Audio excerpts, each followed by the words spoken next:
Hello. This video has a special challenge for you. I removed many words so you can practice your listening. Listen carefully. Comment if you manage to find them all or if you need help. Let's go. It was the middle of the night, the kind where the whole world seems to sleep, except your conscience. The traffic light cast its beam on my sweaty face as I waited for the next delivery. In my backpack, it wasn't just food.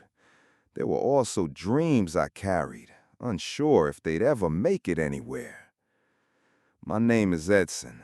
I'm 32 years old, father of 2 small kids, husband to a woman who still believes in me, and I carry a life heavier than this old motorcycle that drags me across the city. It wasn't about luxury. It was about escape.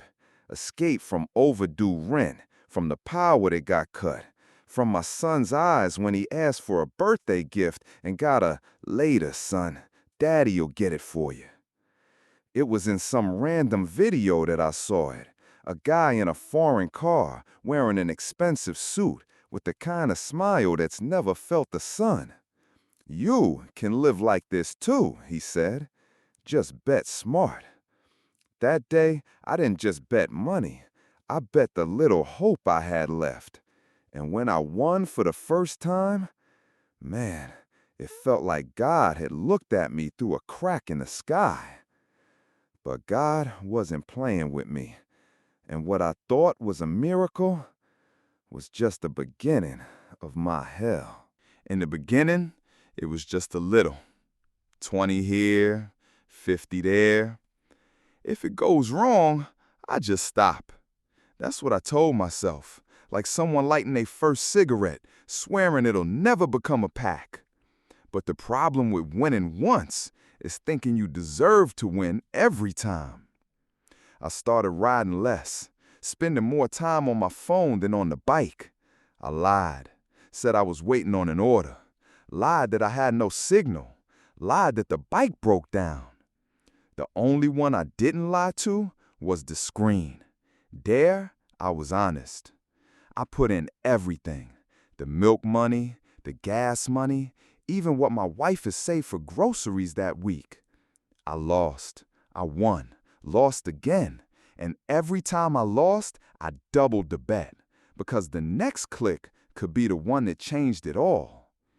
At night, lying beside her with the kids in the next room, I pretended to sleep, but all my mind saw was spinning numbers, rising odds, and that green light calling me, "Bet now." One month, I made $3 grand in profit. Felt like a genius. Felt like I was finally getting out of the ghetto. Made plans, pictured a car in my head, a house with a backyard, an inflatable pool for the little one. The next month, I lost everything. Everything. Even what wasn't mine. My head wasn't thinking anymore, just trembling. I'd sweat without heat, jump at every phone notification. I was scared to look her in the eyes. And when she asked, "Are you okay, love?"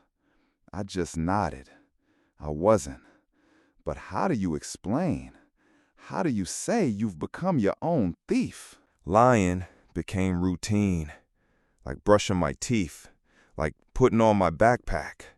I lied with coffee in hand, the motorcycle key in my pocket, my heart pounding outside my chest. Did everything go well today? Yeah, thank God. But it didn't. Nothing did. The account kept dropping. The balance kept vanishing.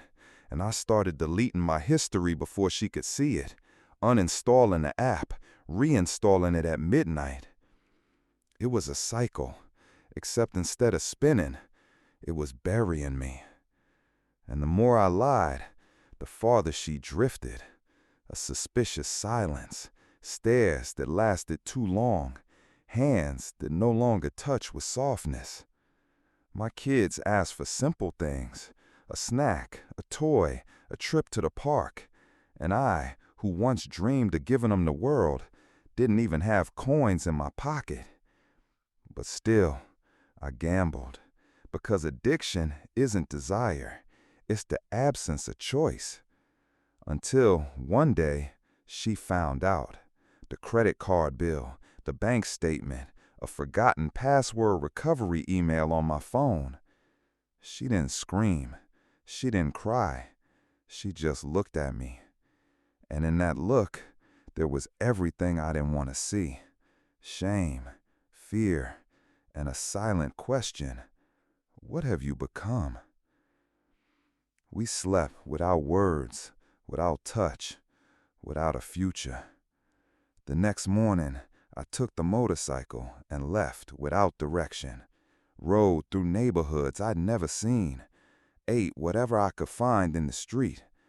And there, between one red light and the next, my phone buzzed. Your last bet was lost. Bet again. And I clicked, like someone asking for forgiveness, like someone who has already accepted their own end. The motorcycle started acting up. First, a strange noise, then total shutdown on a deserted street in the middle of the night. No battery, no money, no one to call. I sat on the curb and just stayed there, listening to the sound of my own failure. A notification lit up the screen. Not a call, no help. It was the betting app. Bonus unlocked. Last chance. They know. They always know. They know when you're at rock bottom. And I logged in.